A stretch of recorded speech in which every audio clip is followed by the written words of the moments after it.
সবাইকে ভোজন রসিক বাঙালিতে স্বাগত। তো আজকে আমি চলে এসেছি তোমাদের সাথে একটা অন্যরকম রেসিপি নিয়ে। সেটা হচ্ছে একদম সম্পূর্ণ নিরামিষ একটা রেসিপি। এটা কিন্তু মুগেশ্বরী পটল আমরা বলতে পারি। তো এটা একটু পুরোনো দিনেরই রান্না বলতে পারো। তো চলো সেই রান্নাটা আজকে তোমাদের সাথে শেয়ার করব। তো কেমন কি লাগবে সেটা কিন্তু তোমরা অবশ্যই কমেন্টের মাধ্যমে জানাতে ভুলবে না। আর এটা কিন্তু খুব সিম্পলভাবে খুব তাড়াতাড়ি বানিয়ে ফেলতে পারবে। তো চলো এবার ফার্স্টে একটা মশলা তৈরি করে নিই। দেখো, হলুদ গুঁড়ো, জিরে গুঁড়ো এখানে আমি ওই 1.5 টেবিল চামচের মতো, মানে ছোট্ট চামচের মতো নিয়েছি। আর শুকনো লঙ্কার গুঁড়ো আর কাশ্মীরি শুকনো লঙ্কার গুঁড়ো এগুলো সব একসাথে মিক্সড করে আমি কিন্তু জল দিয়ে গুলে রেখেছি।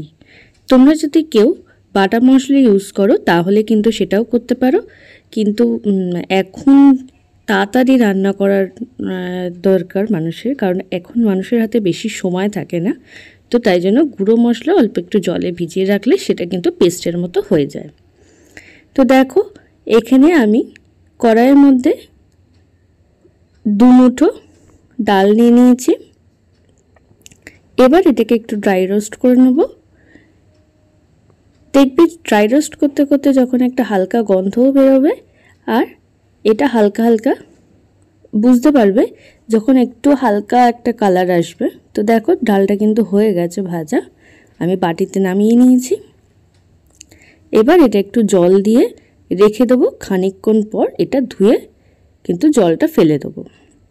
আর এদিকে আমি তেলের মধ্যে পটলগুলো দিয়ে দিয়েছি। আর পটলগুলো কিন্তু দেখতেই পাচ্ছ কিরমভাবে আমি অল্প একটু খোসা রেখেছি।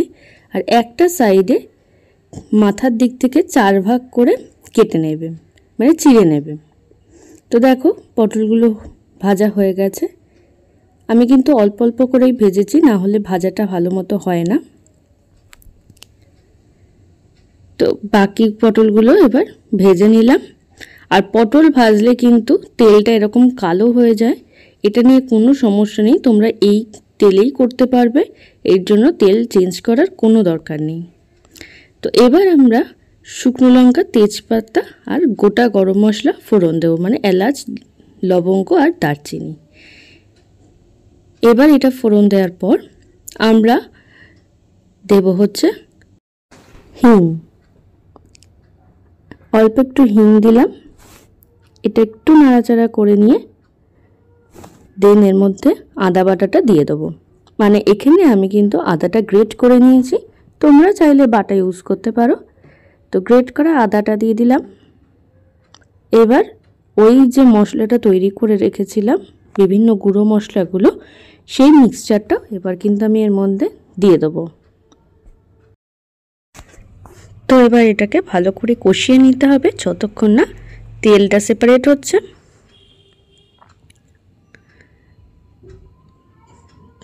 তো দেখো এটা একটু কষিয়ে নিচ্ছি, দেন কিন্তু আমরা ওই ভেজে যে ধুয়ে রেখেছিলাম সেই ডালটা অ্যাড করব এর মধ্যে।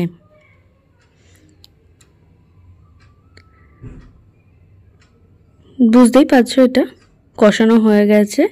তো চলো এবার ডালটা অ্যাড করে দিতে হবে। এটা কিন্তু অবশ্যই ভেজে একবার ধুয়ে নেবে।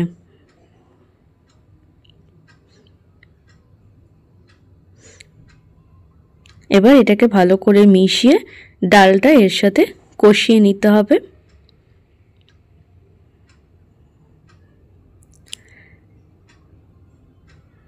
আর ডালটা কিন্তু এই সময় এর মধ্যে একটু জল দিয়ে এটা কিন্তু সিদ্ধ করতে হবে। তো এই সময় এর মধ্যে দিয়ে দিচ্ছে নুন।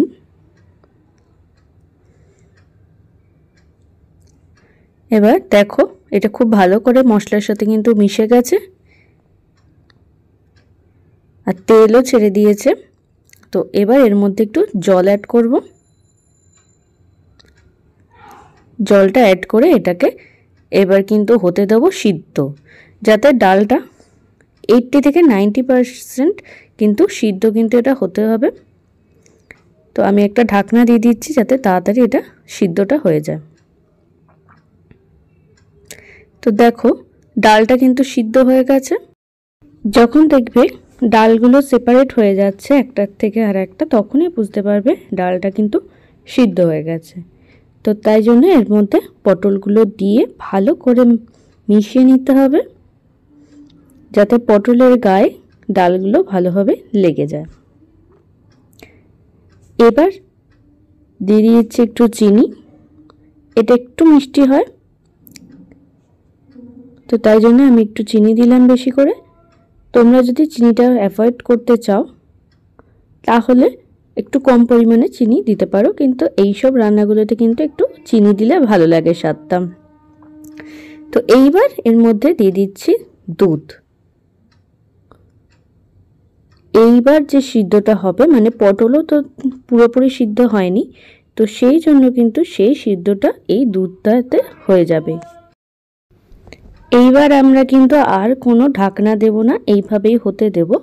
তো দেখো দুধটা কিন্তু অনেকটাই শুকিয়ে এসছে।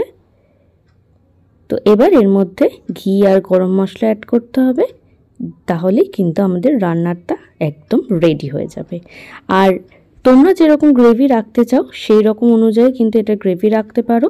এটা একটু ড্রাই হয়, মানে যেরকম দেখছো খুব যে ঝোলঝোল হয় সেরকম নয়। তো আমি এরকমই গ্রেভি রাখতে চাই। তো এবার আমি কিন্তু এটাকে সার্ভ করব। তো দেখো আমাদের কিন্তু মুগেশ্বরী পটল একদম রেডি হয়ে গেল। তো রেসিপিটা কেমন লাগলো জানাতে কিন্তু অবশ্যই ভুলো না। আর ভালো লাগলে কি করতে হবে সেটা তো তোমরা জানোই, লাইক কমেন্ট আর বন্ধুদের সাথে শেয়ার করতে হবে, কারণ তোমরা ভালো ভালো কমেন্ট করলে আমি ইন্সপায়ার পাই। তো চলো, ভিডিওটা ভালো লাগলে অবশ্যই যারা নতুন তারা কিন্তু সাবস্ক্রাইব করো, আর যারা পুরনো তারা তো অবশ্যই লাইকটা করে দিও। তো চলো, আর যারা ফেসবুক থেকে দেখছো তারা কিন্তু অবশ্যই ফলো করে দিও। তো আজকের মতো টাটা, আবার চলে আসবো।